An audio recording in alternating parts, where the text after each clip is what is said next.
The next question is a question on experimentation. So we start by giving the diagram, and this diagram, before I draw the sketch, we have in an experiment to investigate a factor affecting photosynthesis, a potted plant which had been kept in the dark overnight was treated as shown in the diagram below. So here there's a simple diagram which illustrates what happens.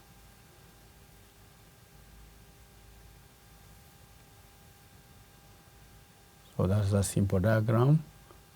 It's a plant, and you know this process takes place in the leaves, the process of photosynthesis.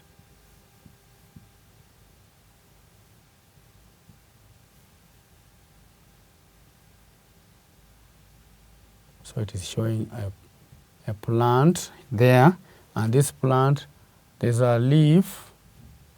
One of the leaves on one side is having a leaf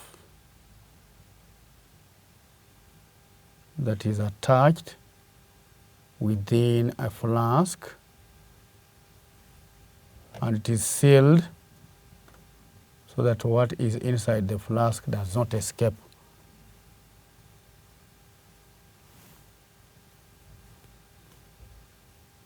Then on the other side, we have a similar arrangement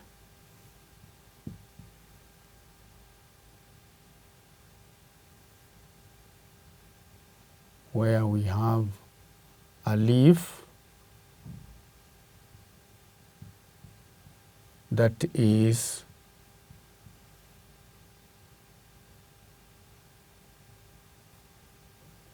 also within a flask,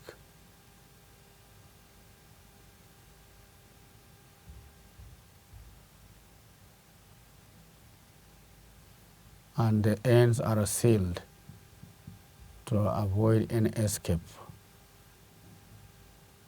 Then this plant, it is potted, so it is in a container having some soil.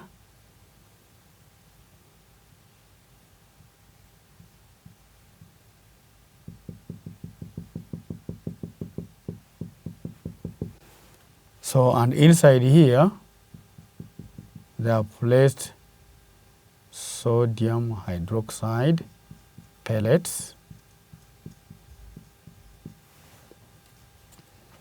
And this is leaf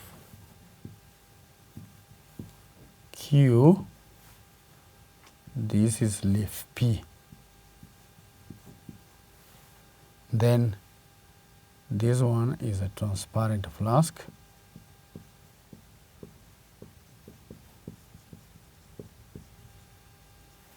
And also we have another transparent flask this side.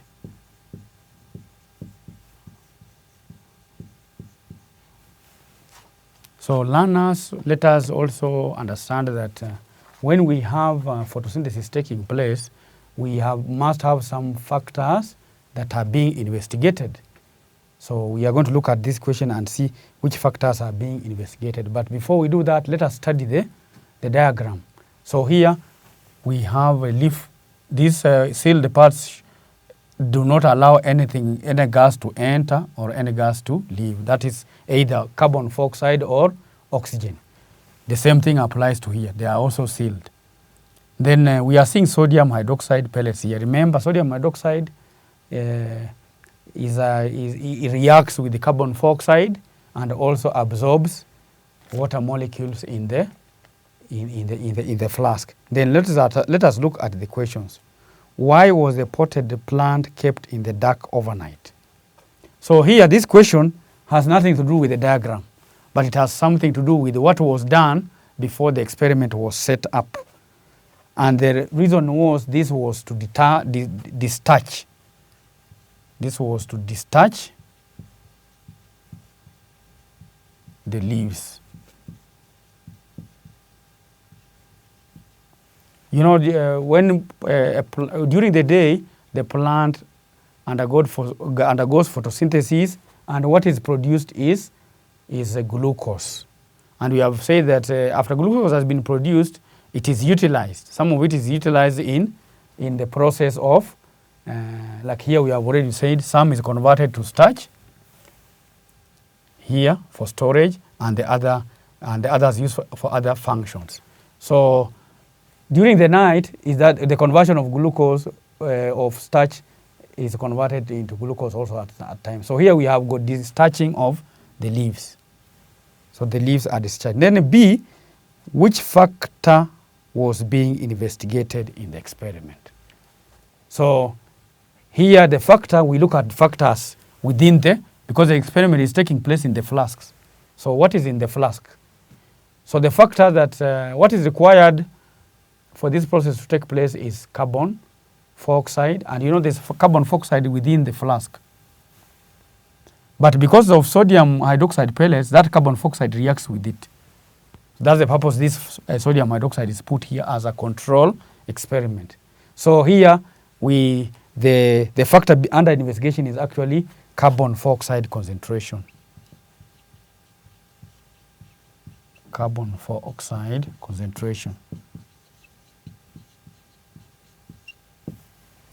Because it is the one which is the requirement.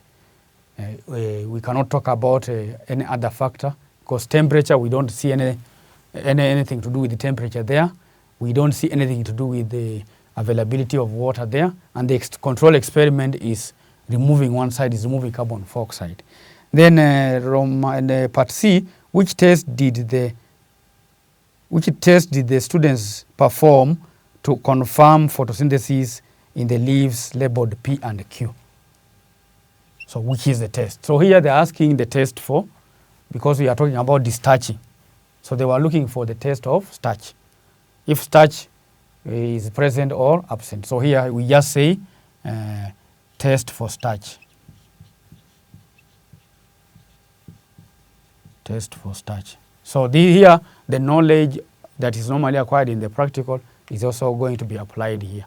Test for starch. And this one we are going to see in the next part of the question C, where the examiner is asking, state the results obtained in leaves P and Q in Roman 1 above. So remember this test here, the test, so they want the results for P and they want the results for Q. So they want to see, was the result positive or negative in either of the two. So like in P is here, carbon dioxide was removed. So carbon dioxide was removed. So here the test was negative. So here the learner was supposed to respond by saying iodine remains, it retains yellow color. No, yellow, brown color. It retained the brown color. That means it did not convert. And here we say iodine turned to blue black. Remember, when it is positive, the color changes to blue black. So the test there was positive in Q. It was positive in Q. It was positive in Q. And one would ask, why were the results like that? Now, that one is going to be explained in the next question, which asks, explain the results in leaves labeled P and Q. Labeled P and Q. So they want you to explain that. So here we go to D and see what happened in Q and what happened in Q and what happened in Q. What happened there? Yes. So if you look at P there, which is this one, you know carbon dioxide was removed. So the carbon dioxide required for photosynthesis was absorbed by sodium hydroxide. So that is very important, because it's an explanation, we must give that. Carbon dioxide absorbed by sodium hydroxide. It's absorbed by sodium hydroxide. So that means photosynthesis did not take place because that requirement is not there. Photosynthesis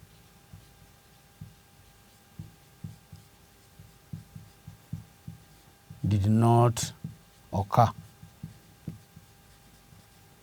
So the photosynthesis did not occur.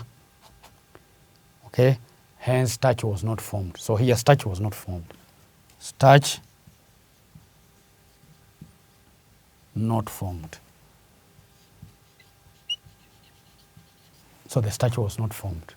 That's why when they were testing for it, when it was tested for, the iodine retained its brown color. The iodine retained its brown color. Then Q, the leaf, leaf Q, as you can see, the leaf had all the requirements needed for photosynthesis to take place. Remember, all the requirements we know. We had that green plant, it is green, so it had chlorophyll.